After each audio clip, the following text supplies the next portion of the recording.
નમસ્કાર વડેલ. નમસ્કાર. નમસ્કાર. નમસ્કાર. મારું નામ છે પ્રજ્ઞેશભાઈ પટેલ. હા. હું વિશ્વાસ કંપનીમાંથી આવું છું. આપનું નામ વડેલ? મારું નામ હરિભાઈ કરશનભાઈ ઢીલા. ઓકે. ગામ? ગામ કડોલ, તાલુકો? ભચાઉ, જિલ્લો? જિલ્લો કચ્છ. ઓકે. હરી કાકા, આપણે આ કેટલા એકર દિવેલાનું વાવેતર કર્યું આ છે? દેવેલો 4 એકર. 4 એકર. કઈ જાત છે દિવેલાની? વિશ્વાસ 77. વિશ્વાસ 77. આગલા વર્ષે વિશ્વાસ 77 વાવેલું. આ આગલે વરે વાવેલો. કેટલું ઉત્પાદન મળે? આગલે વરે 45 નો આવક આવ્યો તો. 45 મણ પર એકર. એટલે એક મણ 40 કિલો વાળો. હા, 40 કિલો વાળો 45 નો. હા. આ વરે 60 નું આવશે. આ વરે થોડોક માવજત થી વાવ્યા છે. માવજતથી વાવેલા છે. આ વરે 60 નું આવશે. ઓકે હરી કાકા, તમે માનો ગયા વર્ષે દિવેલા આપણા વિશ્વાસ 77 કર્યા છે અને આ વર્ષે કર્યા, અને કડોલમાં ઘણા બધા ખેડૂતો આપણા દિવેલા વાવેલા છે. હા. તો તમે વિશ્વાસ 77 માં કોઈ જગ્યાએ ફુકારો આવે છે? ના, નથી આવતો. ઓકે. પછી ફૂલીઓ આવે છે? આ ફૂલીઓ નહીં, આ ફૂલીઓ થઈ માલ થઈ જાય. ઓકે, માલ થઈ જાય છે. આ ફૂલીઓ આપણે ફૂલીઓ દેખાય, ફૂલીઓ પર માલ લાગી જાય. માલ લાગી જાય છે. હવે વિશ્વાસ 77 માં કેટલી માળો લાગે છે? એક ડોકા ઉપર માળો ગણવી હોય તો કેટલી? 90 માળું લાગી જાય. 90 માળો? 80 થી 90. 80 થી 90 માળો લાગે છે. લાગી જાય. ઓકે હરી કાકા, તો કડોલ ગામના અને આજુબાજુ ગામના બીજા ખેડૂતોને વિશ્વાસ 77 વાવવાનું તમે ભલામણ કરો? હા, કરીએ 100%. આપણો મોબાઈલ નંબર? વજન પર સારો આવ્યો. Mobile number 99096861. ઓકે. પછી તમે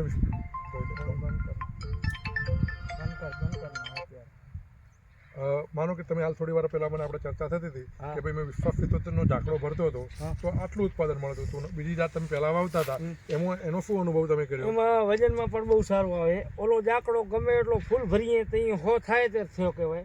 આ જાકડો ઊણું હોય અડધો ફૂટ અને હોનું હોમણ પૂરું થઈ જાય છે. એટલે માલનું 40 વજન કિલો નો હોમણ, 20 કિલો નહીં. હા, 40 કિલો નો હોમણ. અમારે 40 કિલો મણ બોલાય. બરોબર.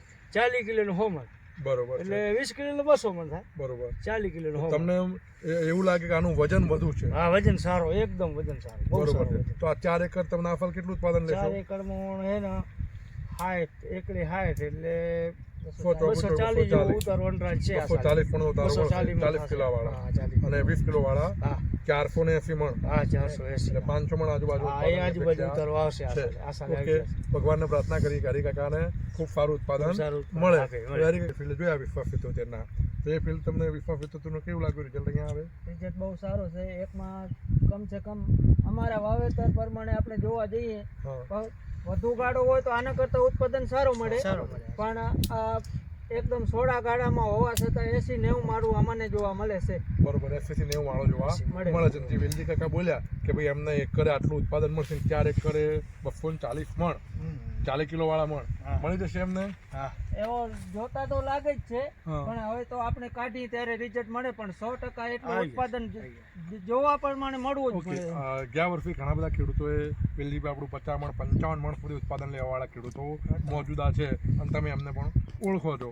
એટલે આ વર્ષે પણ તમારા વિસ્તારમાં ઘણા દિવેલાના બહુ જ રિઝલ્ટ સારા છે અને લગભગ ઉત્પાદન તમારા ખેડૂતોને મળી રહેશે એવું અમને દેખાય છે. ખેતી પણ બોલે છે એવું. ખેતી બોલે છે એવું. બરોબર. બીજું આ માળ તૈયાર થાય વેણામાં એટલે આરી માળ થઈ જાય રેડી. આરી કટિંગ થાય તો આ તૈયાર થઈ જાય. બરાબર. પછી આ માળ જ્યારે કટિંગમાં આવે ને ત્યારે આ બે માળ 3 માળ કોઈ લાગે. ઉતારો ભૂલ્યો નહીં આપે. સંખ્યા વધે કોઈ સંખ્યા વધે. જો આ માળ લાગી જાય બીજી લાગે. હા, આ બીજા એટલે સાઈડની માળ લાગતી નથી. માળ નહીં લાગે. લાગે પણ નોર્મલ ઓછી લાગે. આપણે જેટલી નહીં. આપણે એક દાળ 3 થી 4 માળ ફૂટે બીજી અલગ. કોઈ પણ તમે દાળ જોઈ નાખો, માળ તૈયાર થાય બીજી માળ લાગી જાય. ગમે તે એરંડાને તમે માળમાં જો